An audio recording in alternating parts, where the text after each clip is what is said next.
mengapa kematian beliau menggemparkan Kairo dengan pemakamannya yang dihadiri lebih dari 500.000 orang. Mari kita simak kisah dari Asosiasi Universitas Islam Mesir ini. Al-Kisah dari kampung kecil bernama Tafana al-Ashraf, distrik Middle Ghamir, provinsi Dakohliyah, Mesir, ada 9 orang sarjana miskin lulusan Fakultas Pertanian. Lalu mereka pun sepakat membuat sebuah peternakan unggas, sembari mencari mitra ke-10. Namun mereka terbentur modal, maka dengan sekuat tenaga mereka kumpulkan dari hasil menjual tanah, perhiasan istri, hingga meminjam. Meski tidak banyak terkumpul, namun mencukupi untuk memulai usahanya. Pertanyaan tersisa, siapa mitra yang ke-10? Insinyur Solah, satu dari mereka pun berkata, "Aku sudah menemukan mitra yang ke-10. Siapa?" kata teman-temannya. "Allah," lanjutnya. "Allah akan menjadi mitra usaha kita yang ke-10. Allah akan mendapat 10% dari keuntungan kita. Dengan perjanjian, Allah yang akan memberikan perlindungan dan pemeliharaan, keamanan dari segala wabah penyakit." Akhirnya mereka pun sepakat. Kontrak kerjasama pun ditulis secara rinci dan dicatatkan ke notaris, lengkap dengan peran mitra ke-10 tersebut.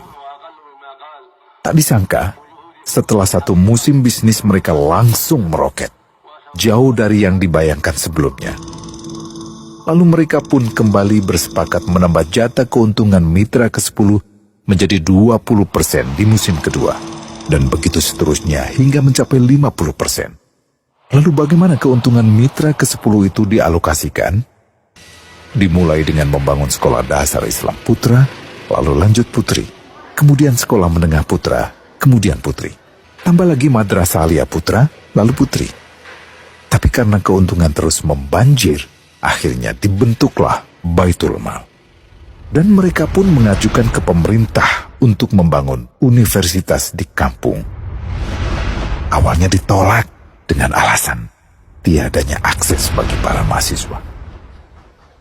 Tak berapa lama mereka pun mengajukan pembangunan universitas lengkap dengan stasiun kereta beserta jalurnya dengan biaya mandiri. Akhirnya permintaan ini disetujui, dan pertama dalam sejarah Mesir berdirilah sebuah universitas di perkampungan kecil. Semakin berkembang, dibangun pula fakultas kedua, ketiga, keempat hingga asrama putri dengan kapasitas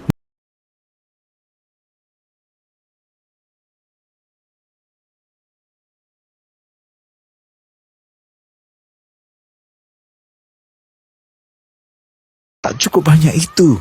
Dibangun Baitul Mal berikutnya hingga hilang kemiskinan di daerah.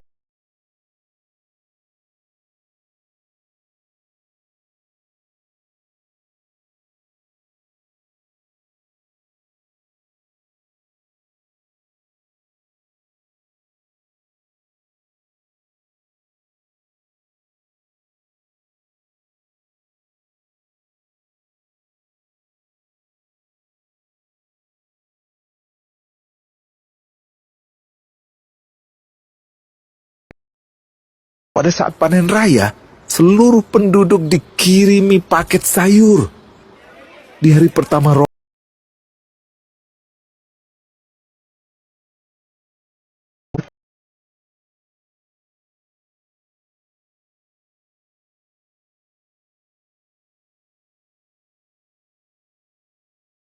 merupakan sedikit dari banyaknya kebaikan yang dilakukan.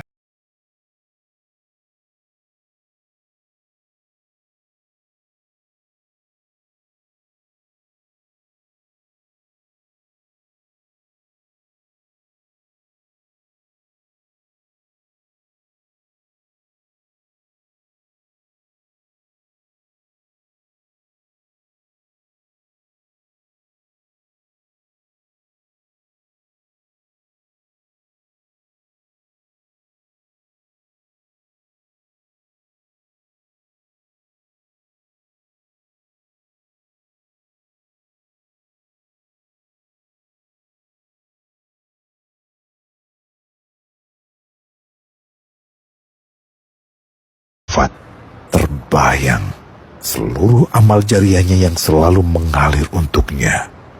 Masya Allah. Pertanyaannya, akankah ini hanya menjadi sebatas kisah saja? Atau menjadi teladan bagi kita